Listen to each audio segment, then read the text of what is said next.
Hello guys, এটা হচ্ছে আমাদের প্রিয় কুত্তা। আমার বন্ধুর প্রিয় বন্ধু হচ্ছে এই কুত্তা।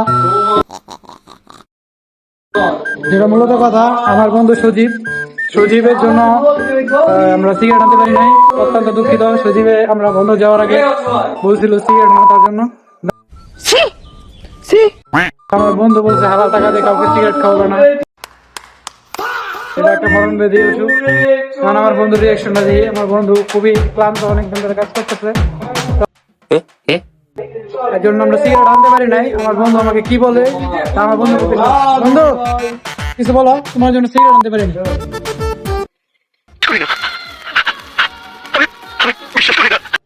বলো। অনেক কিছু করার আছে তোমার, কিন্তু আর কিচ্ছু করার নাই, অনেক কিচ্ছু করার নাই। আজ একটা বিরাট ফাটাফাটি হইব। তোমরা বন্দর গেছো, এই বড় বড় লেগ পিস কথা ডুয়াইছো। আমি একটা ছোট জিনিস চাইলে ওটা তোমার তাই না, আলাদা আলাদা টাকা নাই। আমি ওটা অনেক রিকোয়েস্ট করি। কথা হইছে আমার পকেটে টাকা ছিল, আমি রিক্সাওয়ালাকে 10 টাকা যত চাইছি 10 টাকা বেশি দিয়ে আসছি। আমি আনি না কারণ রোজার মাস, একে তো রোজার মাস, দুয়ে তো হারাম জিনিস আমার টাকা খাওয়া ভালো টাকা দেয়। মন্তব্য কি?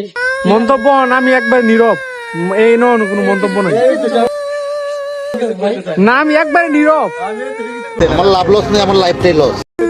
আমি একবারে বাকরুদ্ধ।